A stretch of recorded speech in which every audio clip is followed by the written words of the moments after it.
Okay. We can start. Good evening, guys. Welcome to Monday Night Live with the Arrivals. We are without power, and we are going to try to make this work. I don't even know if it even loaded up. Did it load? That's what I'm trying to figure out. It says live. Maybe it didn't load. I don't know. Let me check. Okay. It says your USB. Oh.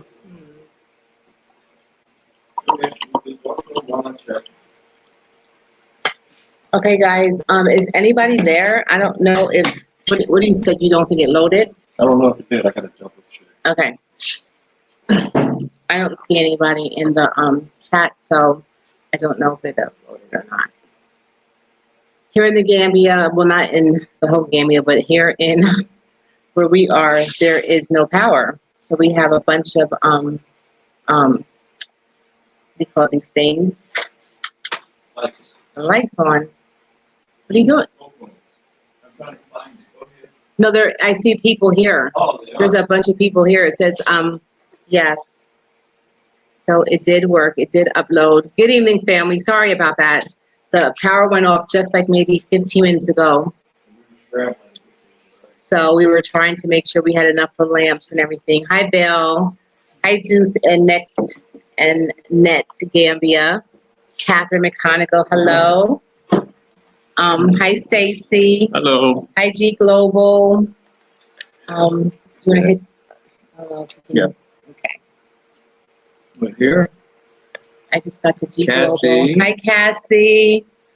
Isaac. Hi, Isaac Wren. Eva with the plan. Hi, Diva with the plan. From the Netherlands. Okay. It was a rough start there, wasn't it? Yeah, because Humble Gambian. I Hey. had my humble Gambian. Then we have Vale. Healthy Girl T. Hello. Healthy Girl. Yeah, I said hi. Okay. Yeah, we set up our little power packs and got a little light going. Yeah. Have a little fan going so you probably can hear it. Yeah. So yeah, forgive that. Set up a little studio, right? So every time we lose power, we don't want to always have to say to you guys, sorry, we can't go live. But today we're kind of trying to prepare ourselves. Yeah. So we're ready. Anyway, welcome, family. I hope everyone's having. Hi, Mama Love. Black Beauty, always. Hello. That's right, G Global. You have to adapt and overcome. Yes, that's what we're doing. That's it. I was going to say that's what we're trying to do, but that's what we're doing. We're adapting and overcoming. So, how's everybody doing? Today we had. You want to talk about what happened today at the land? No, just went and did some more pillars and had Adelaide come through. I'm talking about the quote for the builders. Oh no, we haven't even finalized yet. Oh, okay, So all right. That's another. Well, I'm excited about it. Yeah. I mean, because I want to talk about it. If I could just briefly just say that we had the builders come by and give us a quote on everything and explain certain things and show pictures, and something just like leaped inside of me, like, wow, if this is getting ready to happen. So I want y'all to just keep us in prayer that everything goes well, and we get ready to start building our home as soon as we make our final decision. Right. Right. Yeah. Because we're going to get a few quotes. Right. Do you want to say anything about that? No, just wait because you got a couple quotes coming in. Okay. And I don't want to say anything until we get there. Okay. Hey, all right. Have, okay, here's Akita. Akita, hello. Okay. And hi, Patricia. Patricia. Then it's Anakoya. Right. Oh, yeah. And then Dominique. Laurel. And there's Happy. All right. Hey, brother. What's up, brother Saeed? Good to see you. Hey, happy companion. How are you? There we have Adoyel. How do you say it? Ayodel. Trying to keep head above water, literally. Wow. Yeah. Jet Union. Hi from Orlando. Everyone here on the live. Yes. Everything beautiful. Hi. Yes. Hi. It's good to see you guys. It's good. Yeah, it's good to be with you people. Good people. And today today, what did you make our topic? What's our topic? The oppression of our people? Mhm. Okay. Mhm. I think the reason why that topic was chose because, hi Tracy. Hey, Trace. How are you? Cindy. That's Cindy. A little bit. Hi, Hey, Cindy. sis. How you doing, sis? I like Good that to name, see you. Little Bit. I used to know one girl named Little Bit when I was younger. Yes. Yeah, I said hi to Ian. Okay. I think the reason why I chose the topic of the oppression of our people, because we all know, all of us that are melanated, that we've been through so much oppression. Mm-hmm. And Michael Cody, you want to call him out? Call them out. The people as they come in. Oh, I'll call them out. You keep Okay. talking. Good. No, and then I'm going to let you add. Okay. So we all have been through so much. I mean, not one person that's melanated, I don't believe in your lifetime have not experienced some type of racial discrimination or oppression or something, some kind of something has happened to you. So the other day I was going through, I guess, the internet or something, and I came across an article with Dr. Dre. And everybody knows who Dr. Dre is. You know, he's a famous rapper, you know, back in the day. Hi, White Shirley. How you doing, sis? And, you know, Dr. Dre was one of my, you know, I grew up in that era, hip hop and, you know, everything like that. And I guess he married someone, another person. And I just saw the article where they're divorced now. I don't even know they were married for a year. Was it over a year? I have no idea. It had to be over a year because then it probably wouldn't stick. Yeah. So anyway, he was married for a very short period of time. And I came across an article where he was made to pay her $3 million every year for alimony. $3 million. And for some reason, it just put like blood boiled it just, I was just so angry when I read this article because when I first heard, remember when we first found out he was going to marry her? And do you remember me saying to you, he's about to marry this person and he's making a big mistake? Do you remember that or no? Okay. Well, anyway, so he married her anyway, and now he has to pay $3 million a year. So, and I was going back over just different people, you know, then I hear the thing about Bill Cosby, and I hear the thing where, you know, his sentence was reversed and now he's out, but there's no repercussions for the people who came, you know, up on charges against him. He just lost, you know, a couple years of his life, his reputation, his doctorate. They took down all his statues. They took down, he lost everything. And the Supreme Justice just decided, okay, you know, we're going to let you go. But nothing happens to the other people who came up against these charges with him. I'm not saying he's innocent or guilty. All I'm saying is that he lost everything. So I just wanted to start with just being, understanding why we as a people feel like we have to include others in anything, especially when it comes to marriage. Not that you're supposed to hate anybody, but knowing that what we have been through as a people, why do we allow, why are we so accepting of everyone else except one another?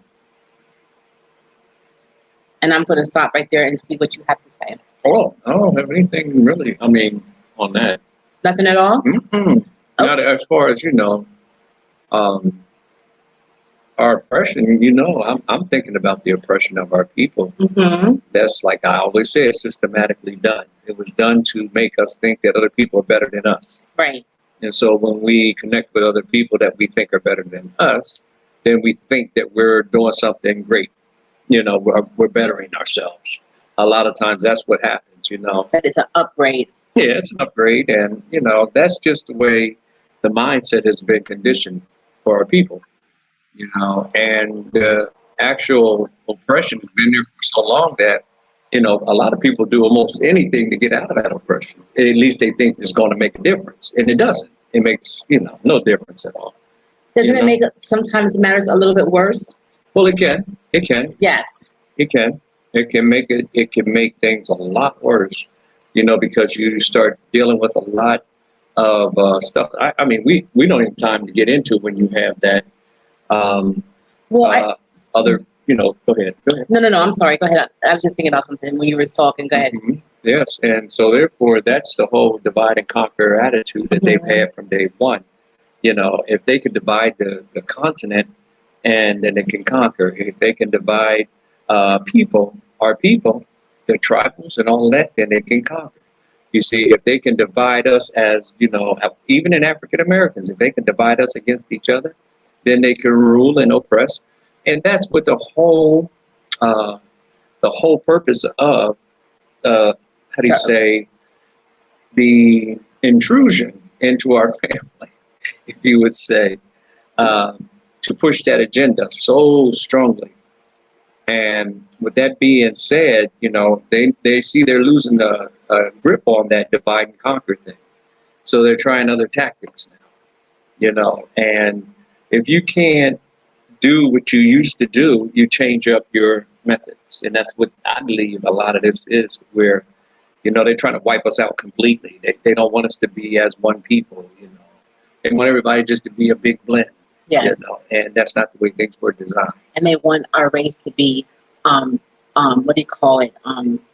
What's that word I call it? I think lighted out. Yeah. Like every generation of our people gets. But they could do it. They would. They would. It gets lighter and lighter. And I think another thing that kind of got me thinking about that article was we were coming down the road, and I was thinking about what $3 million could do. Just $3 million could do here in the Gambia, which is not his job or his obligation. $3 million Dalasi. No, I'm just saying that. And I was thinking about a year that she would get this money, and so I'm thinking, what would $3 million do here in this country? Just one payment of that. Yeah. And I'm thinking of all the roads it could do, the hospitals, the all kind of stuff.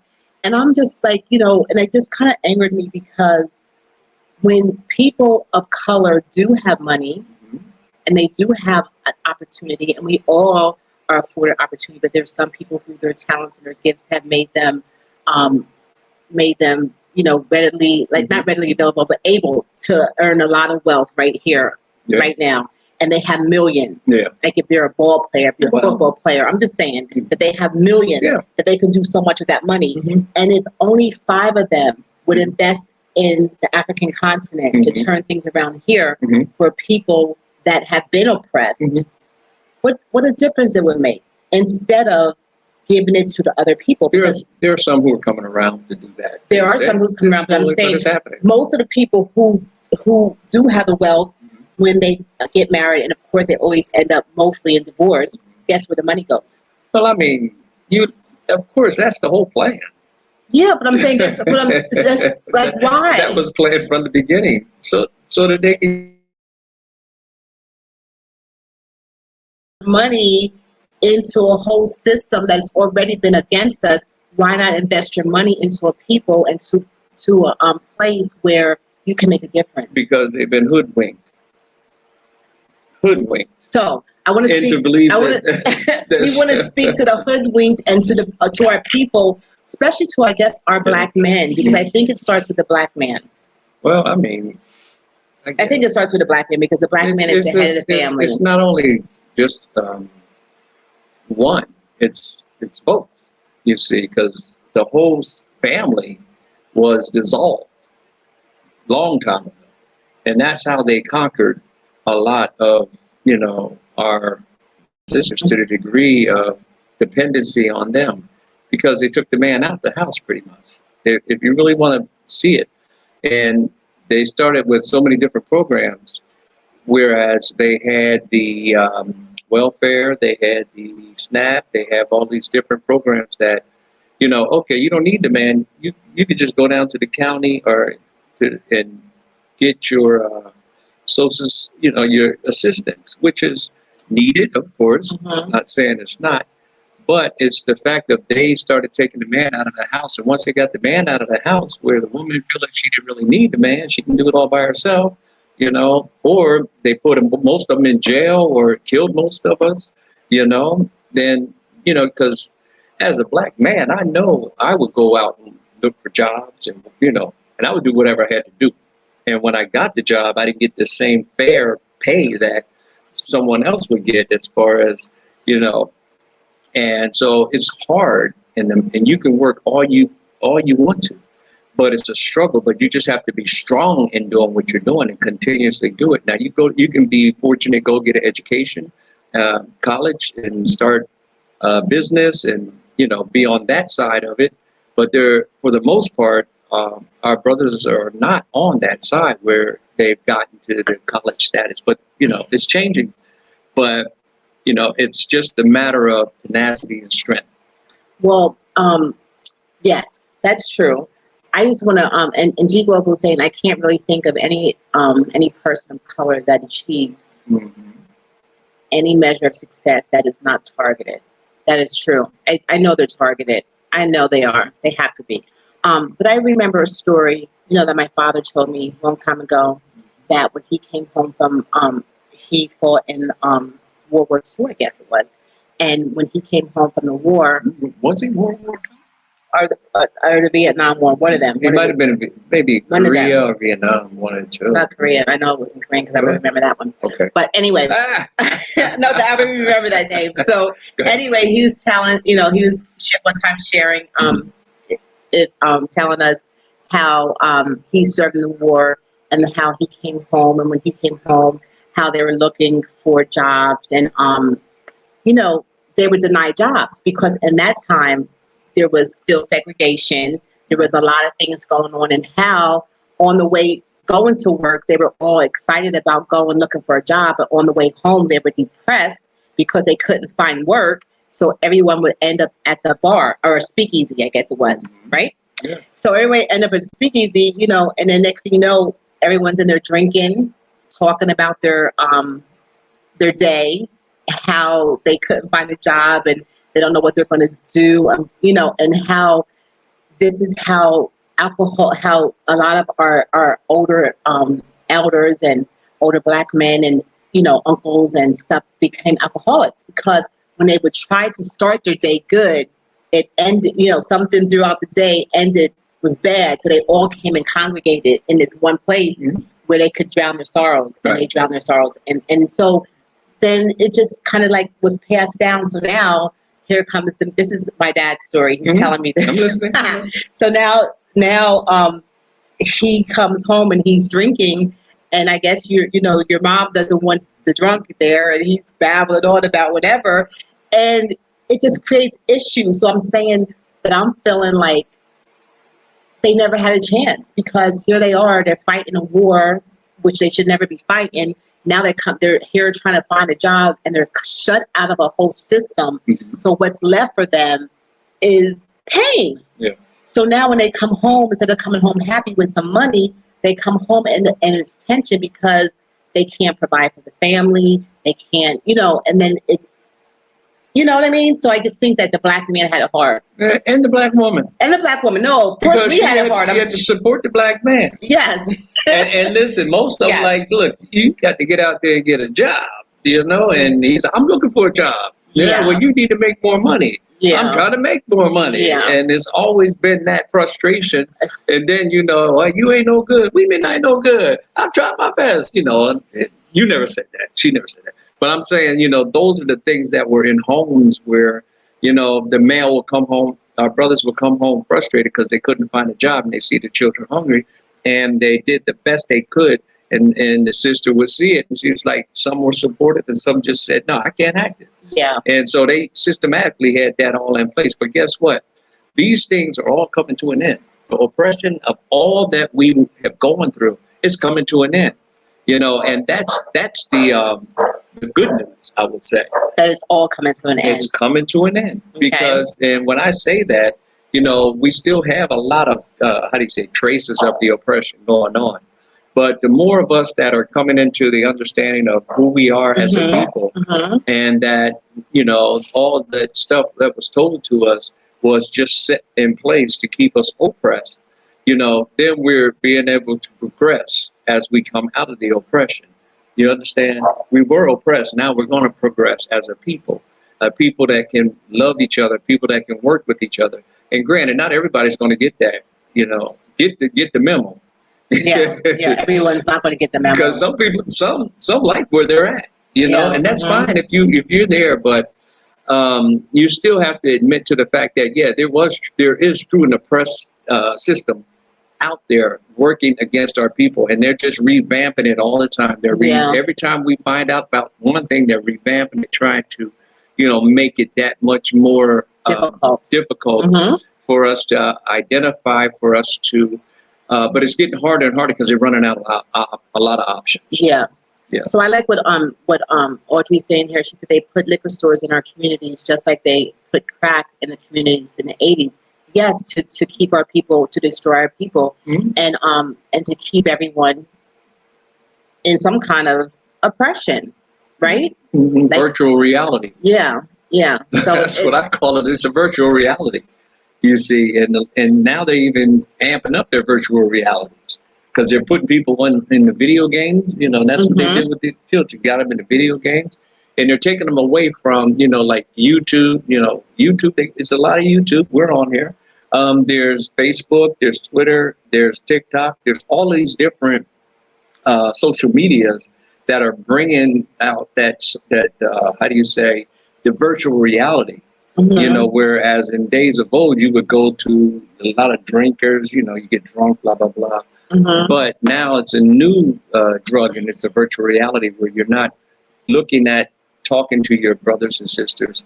And this is another part of that, to keep separation.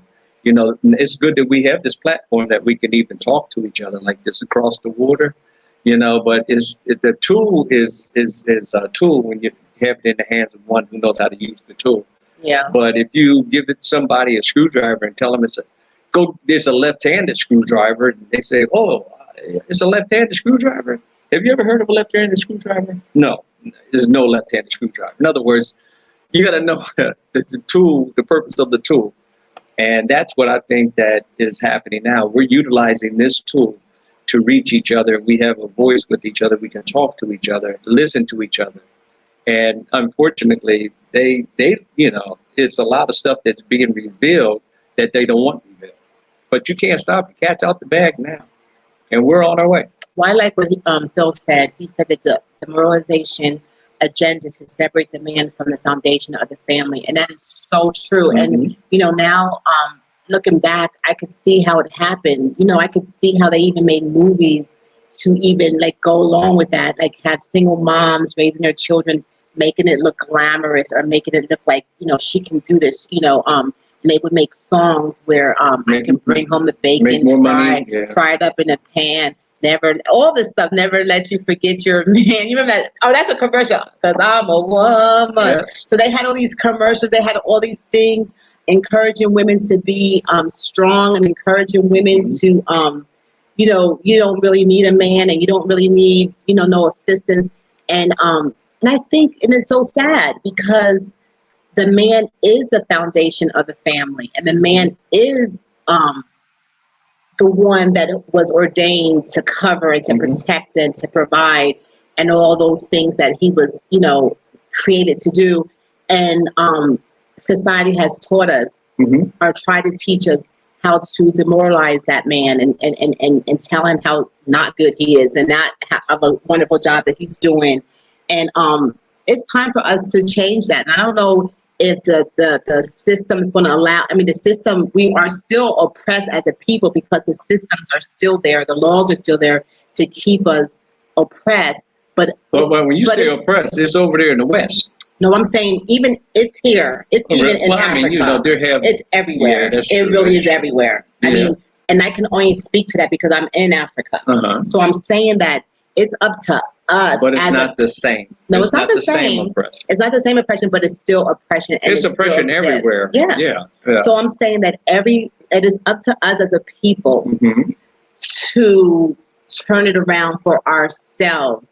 That we have to recognize what's going on. That we have to recognize all the things, the mainstream media, all the things that has been set up to keep us down and to hold us back, and fight for our families, fight for Black love, fight for our melanation, for our people. Mm-hmm. And we can't believe the narrative. Like we spoke a couple weeks about, that we have to change the narrative, that we have to fall back in love with ourselves and in love with who we are as a people. We can't let them pull the strings anymore. Yeah, they can't dictate because to us. they know, okay, let's see if we can get this riff with this riff, and if we can get them fighting amongst each other, then, hey, we just sit back and reap, all the benefits of everything, hospitals and, all of that, Mm-hmm. and they do that when they see something on a rise. Like, for example, we're here in Africa, and they see everyone coming out with the positivity and everyone bringing forth good report, and we're sharing with you how much peace we have, or we're sharing with you how much love how it feels so good to be back, amongst our people. And so when they sit back and they say, let me see how I can cut this thing out. So they'll go and they'll try, all kinds of divisive, sets where they can bring forth division and, animosity and, that type of stuff against our people. They've used it so many times, Right. And it's been effective. The whole thing is we have to take our mindsets away and not let the little things come up and become big things. Yes. And when I say that for, our people, back home, you could be arguing over $2 back home and playing a crap game, shooting crap, and you lose and you got to pay up, $2 back, give them up $2. I ain't gonna do, and brothers can get into a scrap and somebody pull out a gun and shoot somebody over something so small, stupid, Yeah. and not to get off topic, but, that's a part of all the oppressive things that they use to bring us into a separate, mindset, with one another. Yeah. And that's part of the oppression. Yeah. The separation. That is. Yeah. They did a job. Yeah. They really did a number on us. Mm-hmm. But guess what? Mm-hmm. We are resilient people. We are strong people. Yeah. We are people we are just courageous. We are the only people that I know. I love. It is so cool to be Black. I'm telling you. I want to read this before you take that off. I'm not taking it. Jet Union says, they took out of high school the technical subjects like carpentry, home economics, mechanic, electricians, electric shop, where we could leave school and get jobs, because they wanted to keep you in their system. So you would have to go now to university, where it even gets stronger. The deception, being deceived. That's a good point. I like that. Yes. Because I remember in shop, I learned all my wood trades. I learned how to use a plane. I learned how to use a saw. I learned how to use a belt, all that, and woodwork. And then I went to metal, and then we even did the foundry, where we would pour, and make molds and all that stuff. Oh, yes, I remember that. Yeah, and then I was kind of like a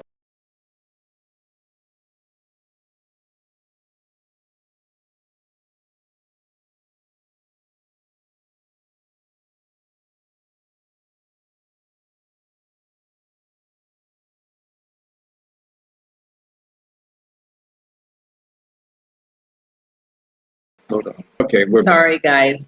I was trying to put this Hendrix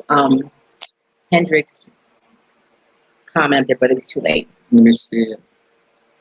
Yeah, so I don't even know what I was talking about. Okay, right there. Here? Yeah. Okay.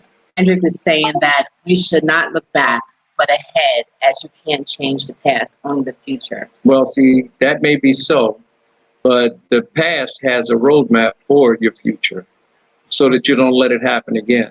And yes, you can't change the past, but you got to know the past. You can't have your wrist chained to the past, right?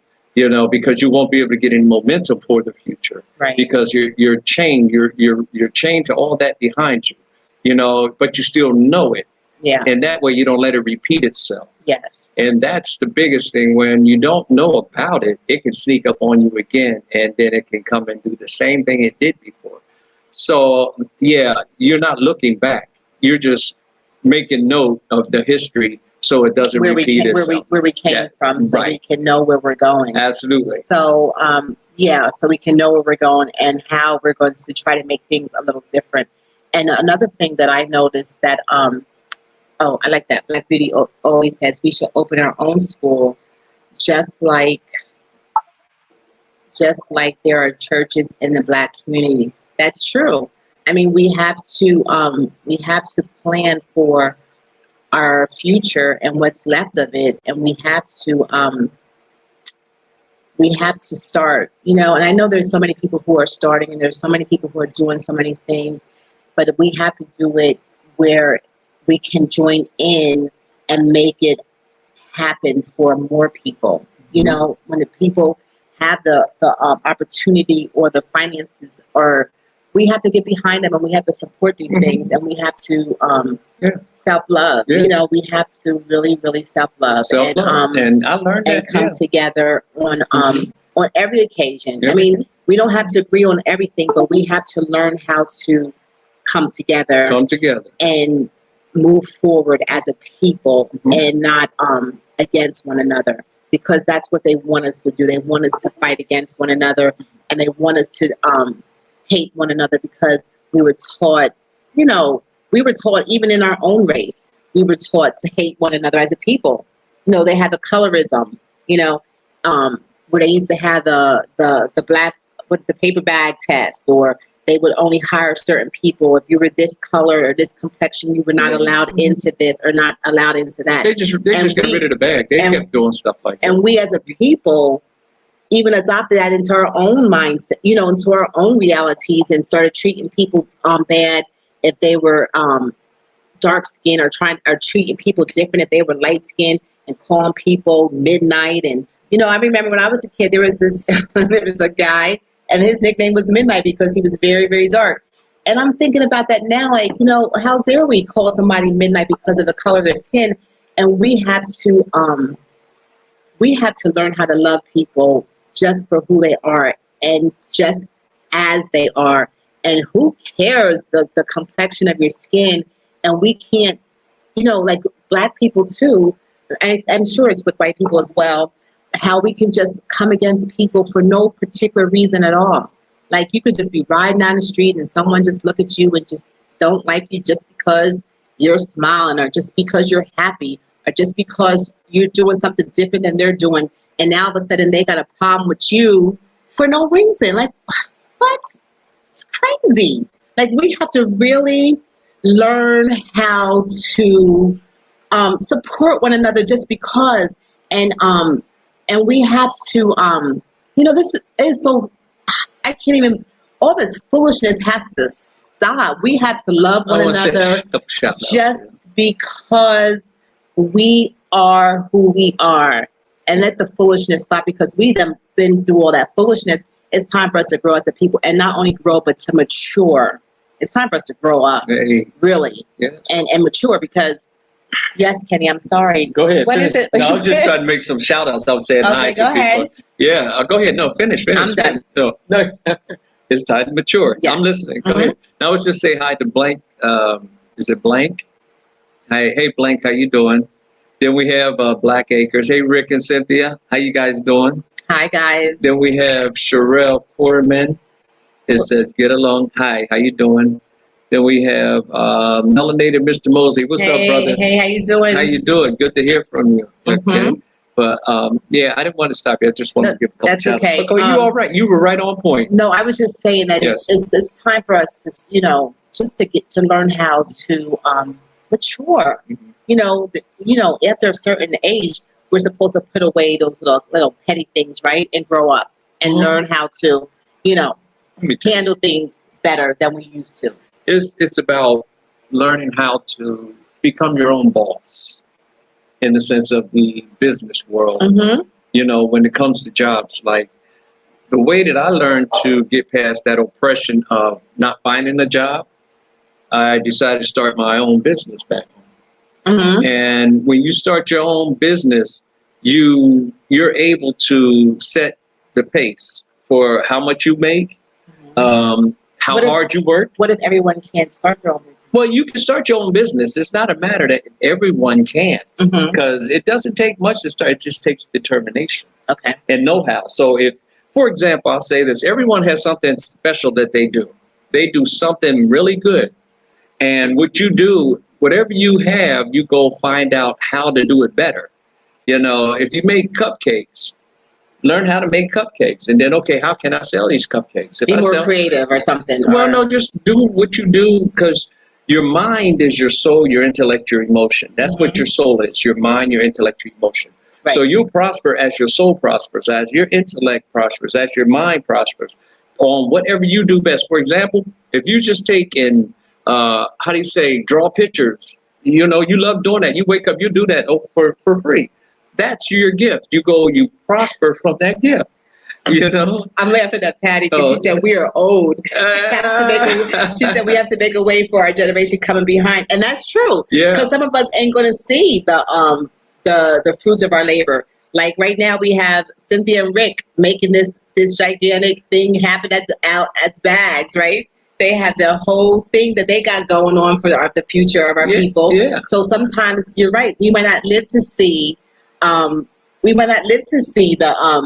The benefit, the fruits of everything that we started or created, or how it's going to benefit the next generation. But we have to begin today. We have to start today. And I think, hi, King Joseph.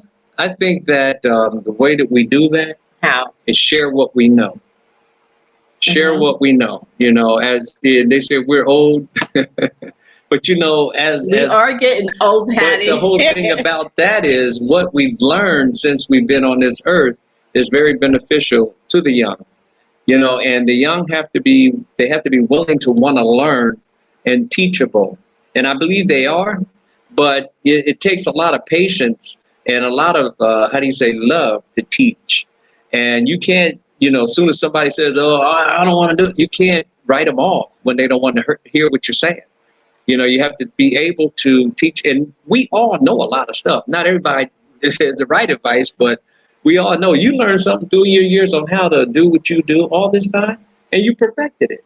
I've learned how to do what I do, but I grabbed on a lot of things. And first of all, I like to say, I like to read manuals, instruction manuals. Mm-hmm. Yeah. Well, I think that the thing you were talking about with the kids is that I remember back then, some ways back, is that when, like, if your mom was making a cake from scratch, she would tell you to come in the kitchen and watch her so you can learn. There you go. And if your father was working on a car, he would call his sons over and he would say, watch me, son, because one day you're going to have to do this. You ever meet a kid who's like 18 years old or 19 years old, a young man, and he can't change his tire?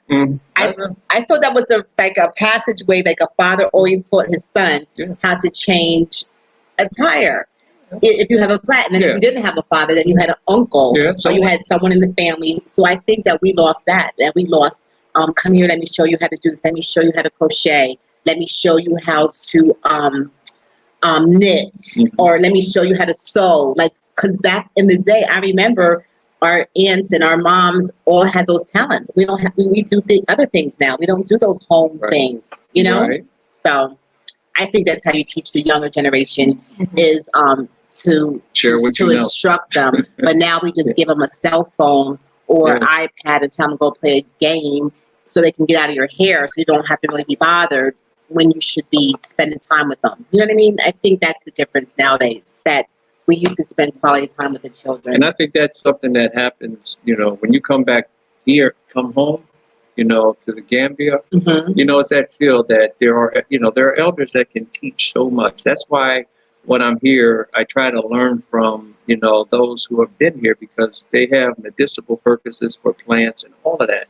So I try to learn. I'm a student, that's the way I see it. I'm a student, and those that young people that I, talk to, I try to share what I know. Yeah, you do. And, because that's the only way they're going to learn. And there's some things they've never even heard before. And then I ask them questions. Right. There's some stuff I've never even heard before. Yeah. So, you young can learn from the old, and old can learn from the young. Yes, and that is true. Yeah. We have to teach them. Yeah. And I love this. And I can't even believe I didn't think of it first. B. Slayton says, that is what I like about the Gambian children. Oh, my God. These children are phenomenal, who watch and learn the men while the men are working. These children, I'm telling you, me and Kenny talk about them all the time. these children are like little men and little women. When you see these little kids, and I'm thinking to myself, when I was that age, my mom, like, I couldn't even dare do what they're doing. I saw this little boy, was it today, on the motorcycle? Yeah, yeah. He was like, he was about 6 years old, and he was just like, he had his foot like hanging out over the bike, and he was like like leaning to the side, like he was so cool. Yeah. I was like, these kids are phenomenal. They're amazing, and that's right.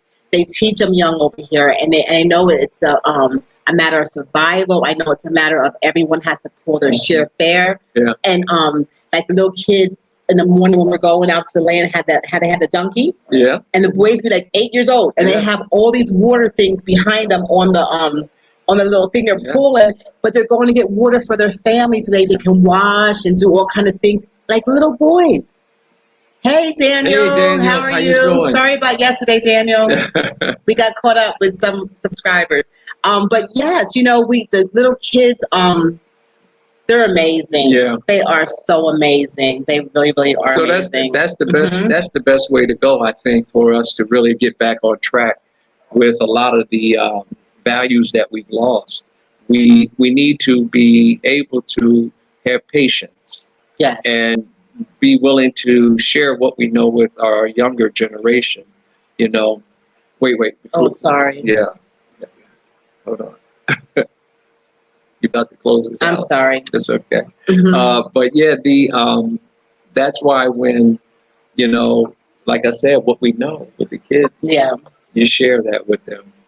Yes. It says, it says, the Melanated Wanderlust says, yes, modeling is the best way to teach and learn. We learn best at the feet of those. Oh, that's beautiful. Yes. You know, that's true. That is so true. Because I used to sit down and listen to the old heads. Yeah. And I used to always like hanging around older people too, because you learn so much. Yeah. That's good. Yeah. Yeah. Let me see. What did Tracy say? She's saying something. Sorry, the saying is learn, earn, return. When you are young, it is a time to learn. When you get certain ages, it's a time to earn. When you're living, and when you get older, it is a time to return your wisdom. Yeah, I like that. Yeah, that's good. That says it That's too. good. What is Bob Garvey? Hey, Bob, I didn't even see you come in. It said, in those days in Gambia, if a child was strong-headed, the parents sent that kid to my grandfather in Kantaya, and he was chief of Jakudo. After a while, it was all. That sounds good. That sounds good. Yes, yes. That is absolutely right. Yeah. You see, stay disciplined. To do chores, you got to teach. You have to keep them doing. The Patty saying, growing up in the Caribbean, the girls had to be in the kitchen. The girls had to be in the kitchen learning how to cook, clean, etc. And our brothers had to be with dad learning many tricks. That's good. And I like that. That's how it should be. You know, that's how it should be. So as an oppressed people, you know, our mindset is no more oppression. That's what I say. You know, even though we know we've had these challenges to deal with being oppressed. And I think it's time to actually, you know, just change that whole mindset of we're oppressed to we're progress. We're progressing by doing what we're talking about right here, you know, and make it an effort when you see a younger person to share with them something. If, you know, they ask you questions, be willing to, you know, hey, this is how you do it. Yes. You know, this is what you should do, you know, and be patient in speaking and speak in love, not like discipline all the time. You know, you could be a drill sergeant, or you can be one who's just instructing so that you can see a person grow. Well, I think I want to add as a woman, you know, from my personal experience. You know, us men gonna be drill sergeants. Anyway. My personal experience that, as being a Black melanated woman, that we had so much coming. I mean, the men had a lot too, but the women had so much coming up against them that we don't know how to really love one another properly. You know, they've never taught us really how to support our sisters and to really try to understand where we all came from and the pain that we had to carry on our shoulders, the pain of the limitations that society gave us, the disadvantages that we had to all face as a people, and then by going through all those things, it kind of gave us like a hard exterior, like a shell that we carried around with us, like a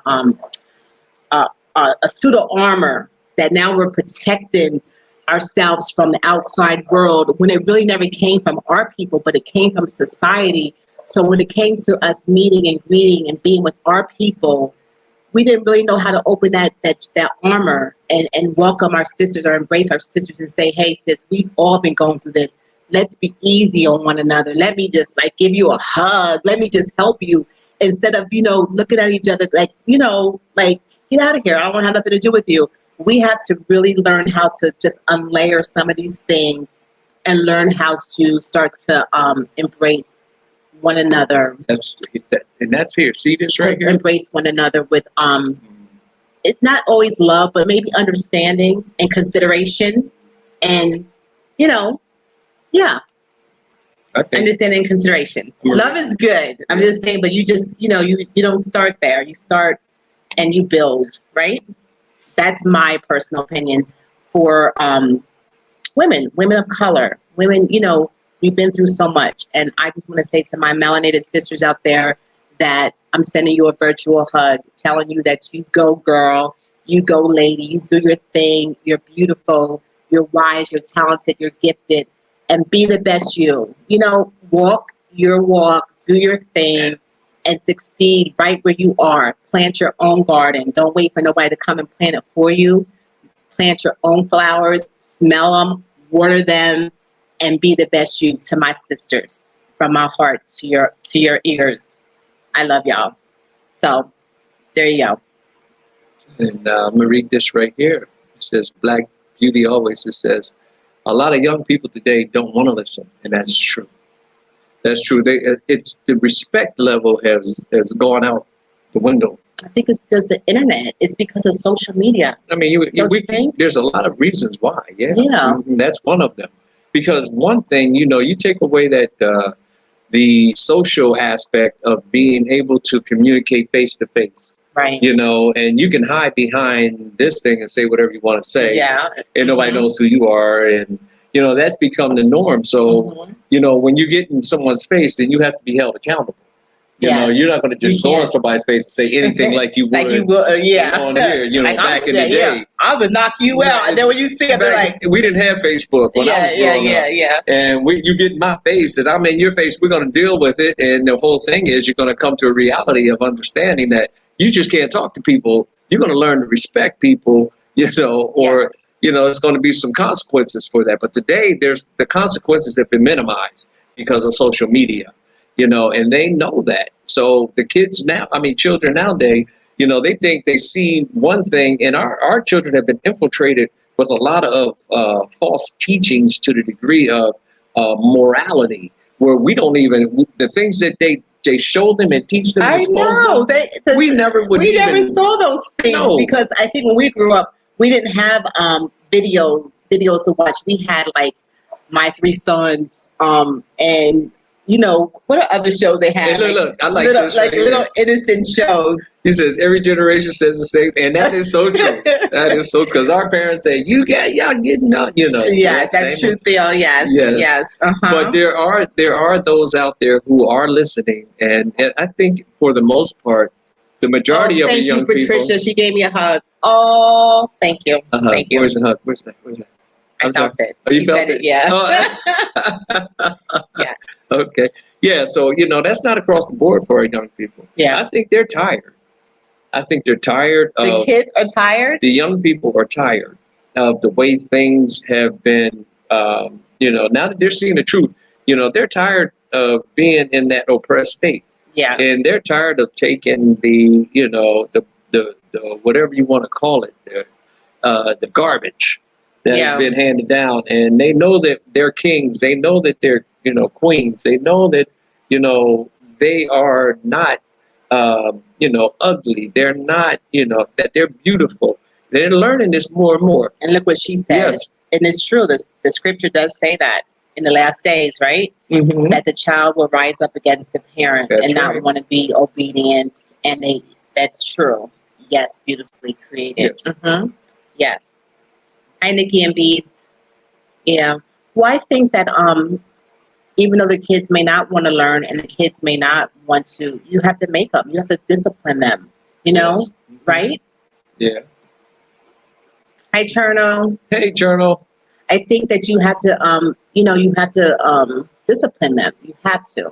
Yeah, definitely. That's one of the biggest things. I mean, I think my discipline, you go see, I always learn something. You're going to get discipline, you know, and you're going to either get discipline from your parents, right? Or you're going to, if you don't listen to your parents and you go out hang in the street, then you're going to get disciplined in the streets. Wow. And the streets will discipline you. If Mhm. you out there, you get streetwise, and they'll discipline you one way or another.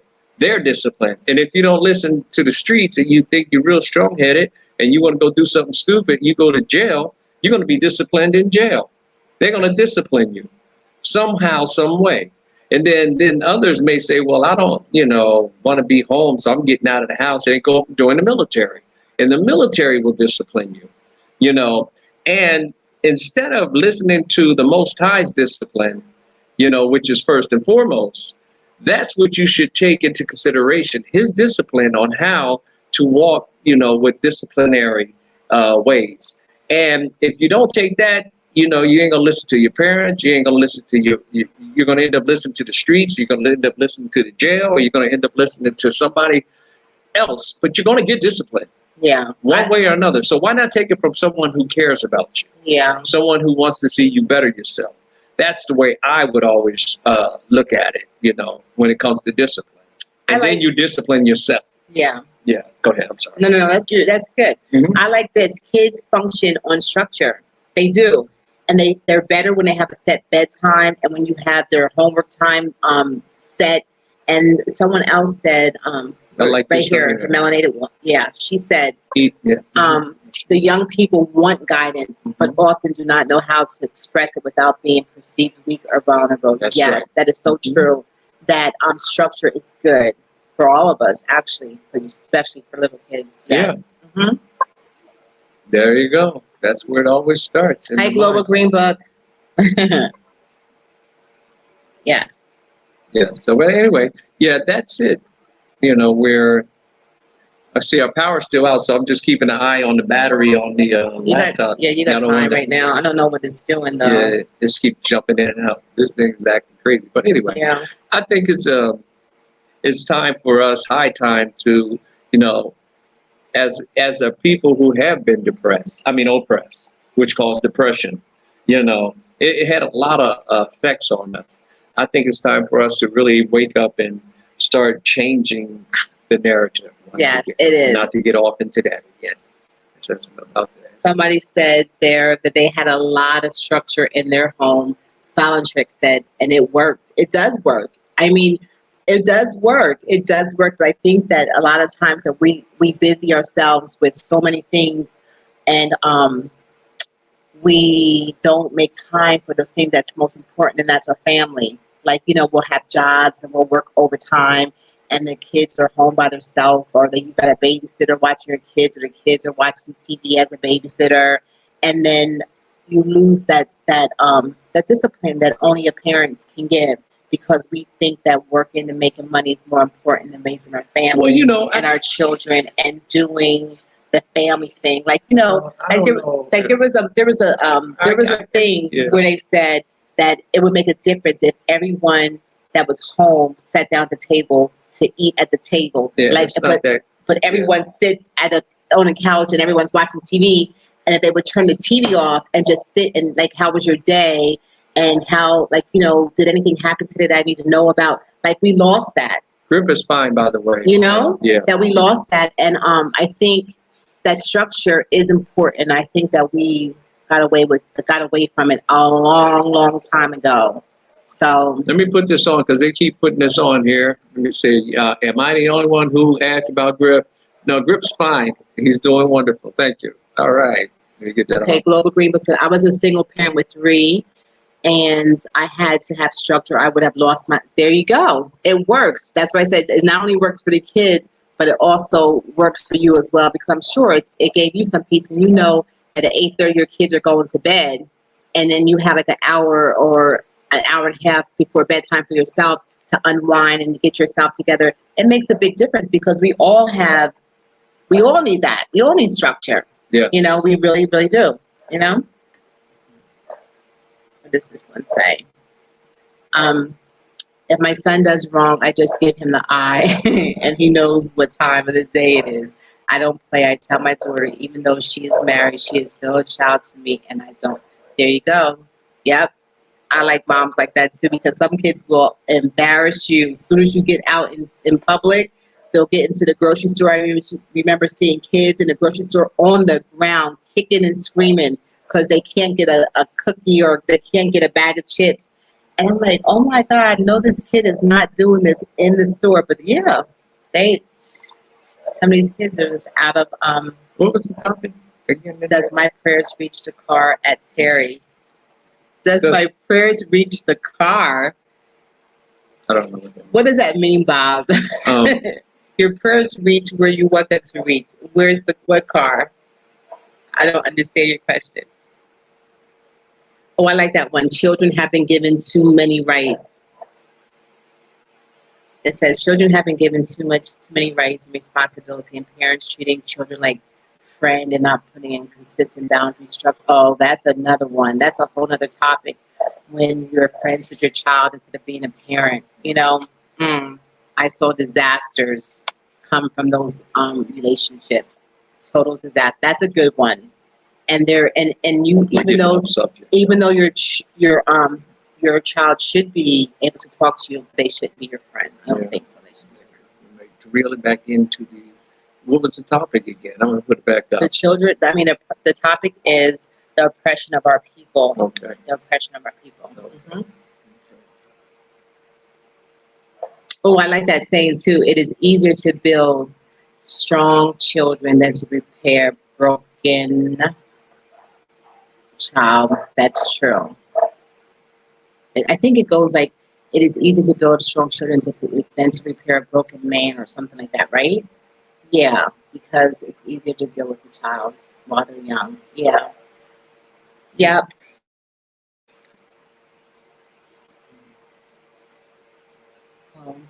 This keeps moving down. So you see anything? Just let me know. I just saw something, but it jumped. It said, always love. Love is always patient and kind. Never boastful or conceited. Love takes no pleasure in other people's sins, but delights in the truth. That's good. I like that. First and foremost. Yes. Mm-hmm. Okay. Well, okay, Hendrik, we will see you next time. Hey, Sister GGB, for your video. The dog is so cute. Okay. All right. So I'm going to look for my thing so you can read a couple more. Education is the form of learning and grow. I'm just putting them on here. You know, I just think that as time goes on, we're going to realize that all these oppressions that they had in place they take on many facets and forms as to how they implemented them. And our job is to take and unravel them all one by one so that we don't repeat history and they can't repeat what they did in the past to keep our minds asleep, you know? So that's my take on it. And here, I guess you hear Grip out there? He's making noise. But yeah, so that's basically all I have. In our battery's about to run out, so we're going to pretty much bring this to an end, guys. Sorry, it's a shorter one, but you know, it's the internet. I mean, the lights still haven't come back on yet. So let me just it's not your question. It says, Victor thinks that even when people in difficult circumstances appear to have no options available, they retain the freedom to choose how they respond to their suffering. That's good. That's good. All right. Okay, I got two things I want to share. There's so many people saying good things. Mm-hmm. So many people now believe that they are their kids' friends. What part of the game is that? We as parents are charged with raising and presenting a healthy, happy human to the world. That is so true. I don't even know if anybody heard me, but that is so, so true. Um, yes. Can we do that one? That one's good. That one? Yeah. No. But This too one? many people. Oh, that might have been it. Oh. I don't know. It says, as it saying, oh yeah, I don't know which one it was. That's okay. Mr. Clicker. You're a clicker. I'm just trying to find the one you wanted to say. Okay. I don't know where it went. Okay. Okay. So anyway, I just wanted to leave just a little bit of encouragement. There's so many good comments here that I see, and they're really, really good. Um, the ultimate tragedy is not the oppression and the cruelty by the bad people, but by the silence over the good people, over the silence over that by the good people, that people that have been oppressed, like us. The silence that Who said that? The silence, Martin Luther King. You say it again? The silence that it says the ultimate tragedy is not the oppression and the cruelty by the bad people, but the silence over that by the good people. Because in life, we, through all the things that has happened to our ancestors and our people, we've learned to be silent and keep things kind of like, why talk about it? It ain't going to change anything. I ain't saying anything about it. I've heard that been said in a different way too. How did you hear it said? It says that the wicked prosper when the righteous do nothing. Yes, that's true too. Now, if you as who we are, if you do nothing and you're doing the right things, but you let it go by, that's the only way they're going to prosper. But when you put them in check and stop it, it goes away. Yeah. It goes away. We have to find our voice again. We have to you know what I mean? We have as to learn one voice, as one voice, not a bunch of voices. We have to find our voice as a people, and we have to speak to us, and speak like what's Kevin Washington thing? Speak black to me, like speak to. I like that. I like that too. You need to check that channel out. That's a good channel. I mean, the YouTube channel, right? Right. Speak black to me. Speak black to me. Speak to me the things that I can understand, that I can relate to, because everyone can't relate to what we've been through. Yes. We've been through a lot, and we need to speak to one another about our things and stop being silent about those things. But that was to the general public. Now this is to the women. What does it say? Nothing. Go ahead. Okay. Finish. It says a woman is like a tea bag. You never know how strong she is until she gets in hot water.